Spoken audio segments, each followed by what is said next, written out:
Hello there and welcome. It's Bob Proctor back again. Now, you know, in the last video that we made here together, I went through how the conscious mind works, how the subconscious, and how the body is an expression of the mind. And as you go through that, if you go through it a few times, you're going to see, yeah, that's exactly what happens. Now, I want you to think of this for a moment. When you impress an idea upon your subconscious mind, that alters the vibration of this instrument we call our body. See, our body is a molecular structure. Really what it is. It's a mass of energy in a very high speed of vibration. Now, we invented a word to describe our conscious awareness of vibration, and that word is feeling. If you ask a person, how are you today? They'll say, well, I'm feeling fine, or I don't feel that good, I feel great. You never hear a person say, oh, I'm consciously aware of being emotionally involved with a negative idea, so therefore I've moved into a negative vibration. But that's exactly what happens. So, you see, as we start to understand this, and we become aware that we're not feeling too good, we can change it. Now, it takes a little training, but you can do it. We are really in charge of how we feel. Now, we let other people upset us, but we don't have to let other people upset us. We don't need to react to them. We can respond. We can listen to what they're saying, and they say, well, you're entitled to your opinion, but that's just not what I'm like. And we can hold our own idea of ourselves. You see, it's important that we grasp how the mind works and that we understand the relationship of the body to the mind and the mind to the body. Now, it's our results that we want to change. Now, our results could be in our physical body. It may want to be, you may want to cast off a few pounds. You may want to put on a couple of pounds. You may want to have a little higher energy. See, all the energy there ever was or ever will be is 100% evenly present in all places at the same time. Everything's energy. You'll hear people say, where does he get all the energy? Where does she get all the... Nobody gets energy. Everybody releases energy. Desire is the triggering mechanism that lets the energy flow. Now, let's go back and have a quick review. Here you've got the little stick person here. There you've got the conscious mind, and remember, you have the sensory factors hooked up to the conscious mind. And then you have the subconscious mind, and then you have the body. Now, the conscious mind has the ability to choose thoughts. Those thoughts turn into pictures. We turn the pictures over to the subconscious mind, and then the subconscious mind expresses the action, all right? Now, what is the problem? Remember, we said the subconscious mind had no ability to reject. We said the subconscious mind cannot differentiate between what's real and what's imagined. How did we arrive on the scene? I'll tell you. When you arrived on the scene, you did not have any conscious faculties developed. The sensory factors weren't even developed. This is how you arrived. That's called the little life. That's the baby. No conscious mind. So there's the subconscious mind. It's wide open. You can put anything in it. You see, your subconscious mind is programmed genetically. That's why we look like our relatives. It's built right into the genes at birth. But then we're programmed environmentally. Carl Mendinger from the Mendinger Foundation in Topeka one time said, environment is more important than heredity. Why do you think you speak the language you speak? You speak that language because you were surrounded by people that speak that language in your little life. And the language just went right into the subconscious mind. If you grew up in a home that was bilingual, you learned both languages. I had an associate over in Kuala Lumpur, had a little boy, he spoke 4 languages at 4 years of age. And you'd look at that and you'd say, my gosh. No. The baby was programmed. Why do you like the food you like? It's programming. That's right.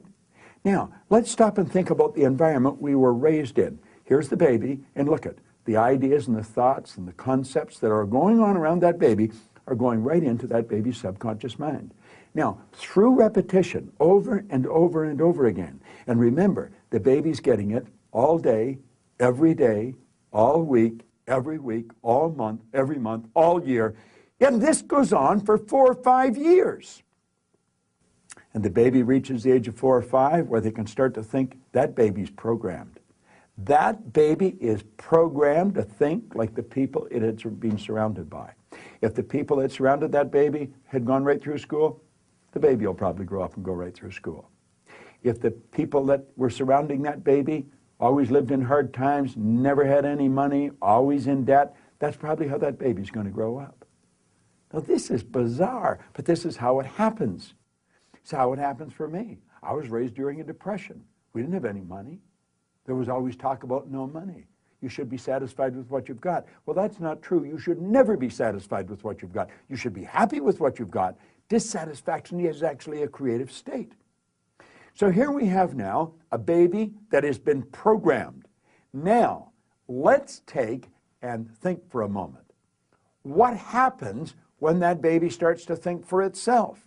Now think of this. The paradigm controls the vibration controls the action which produces the result. Now here we go. Here you got the baby with the paradigm, and the conscious faculties have developed. They have the ability to think. There's a power flowing into them. What are they going to think? They're going to think thoughts that are in harmony with that paradigm. That's right. We've been raised to believe you go to work to earn money. Do you know that working is the very worst way to earn money? That's right. You should go to work for satisfaction, not for money. You provide service for money. You can earn money while you're sleeping. In fact, we have programs where we teach people to actually earn more money while they're sleeping than they'll ever need to use while they're awake. You say, well, that's a pipe dream. No, no. That's a paradigm that causes you to think that's a pipe dream. There's people doing that that are nowhere near as bright as you. But here we are now. We've got the person. They've been programmed in their little life genetically and environmentally. That paradigm is nothing but a multitude of habits. A habit is an idea that's been programmed into the subconscious mind over and over and over again. Now, the paradigm is literally controlling the behavior.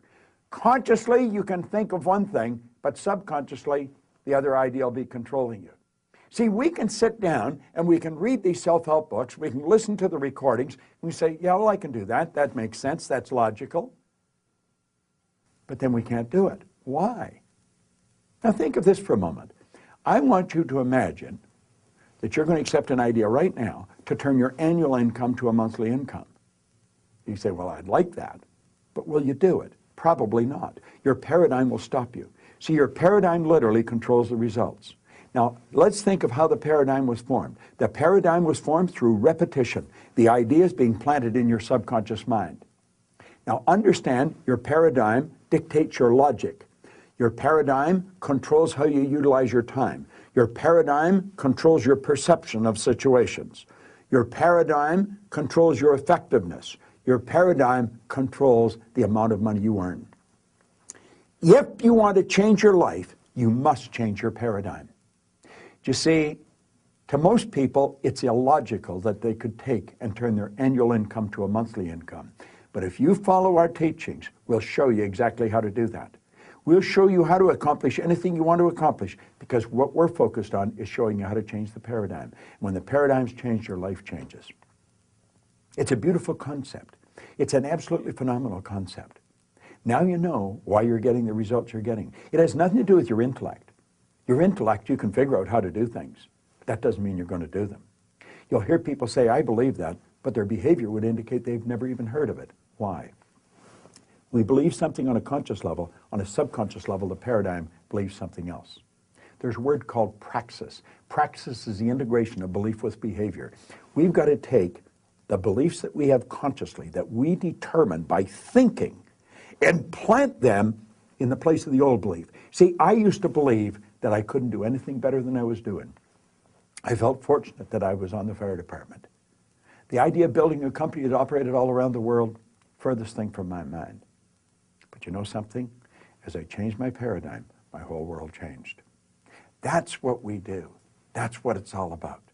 You've got to change your paradigm if you want to change your life. Now, you can study all you want. If you don't gain an understanding how to alter that program, and that's what the paradigm is, it's a program. It's a multitude of concepts that are fixed in your subconscious mind that literally control your behavior. It's a beautiful concept to understand. It's a terrible one if you don't understand it, because it literally controls your life. Why do you think most people go right through their life and keep getting the same results year after year after year? Well, it's just the way it is, and they don't know. We should be taught this in school, but we're not. How is the paradigm formed? Through the repetition of information. How's the paradigm changed? Repetition of information. Now let's suppose you're having a difficult time with money. You find that you got more going out than coming in. You've got to change your concept about money. How do you do that? Through the repetition of an idea. That's where affirmations comes in. I'll give you one that I've been using for years. I am so happy and grateful now that money comes to me in increasing quantities through multiple sources on a continuous basis. I am so happy and grateful now that money comes to me in increasing quantities through multiple sources on a continuous basis. You don't just say that once or twice. You've got to repeat that maybe 1,000 times a day, every day for maybe 90 days. And you'll start to change your whole concept about money. Wealthy people all have multiple sources of income. Now, I'm going to tell you what happened to me. I drove around with a battery-operated record player and a long-playing record. And I played it over and over again every day for probably a couple of years. This was so totally illogical. It was behavior. Everybody thought I was losing it. And I'm reading the same book every day, Think and Grow Rich. As a matter of fact, I'm still reading the same book. And it was the repetition of Earl Nightingale's information and the book that changed the paradigm. I didn't know what I was doing. I didn't understand what I was doing, but I did it. Do you know, I had a man come up to me in the Waldorf Hotel in New York, the Waldorf Astoria, at the end of a 3-day program, and he said, "Bob, I really want to thank you for what you've just given to me." He said, "For the first time in my life, I've understood how I accomplished what I did." I said, "What did you do?" He said, "I won the gold medal in the decathlon in the Olympics in Melbourne, Australia in 1957. That's right. Milt Campbell. And he said, "I never understood how I did it." He said, "The next time you run a seminar, I want to bring my boys." And he did. Milt and I became great friends. In fact, Milt has a key to our house. He can come stay there anytime he wants. I live in Toronto. He's in New Jersey. But here was the top athlete in the world, a very best athlete in the world. He didn't understand how he got there. Most people that are very accomplished cannot tell you why they are. That's why they are. They've rewritten the program. They changed the paradigm. They might not have understood how they did it, but they did it. That's what our company is all about. We teach people how to change paradigms. I want to thank you for watching this, but I'm going to ask you to share it with other people. Share it with them. Say, "Come and watch this." Start a rapport. Build a rapport with people, you know. It's a great way to live. And this is great information to understand.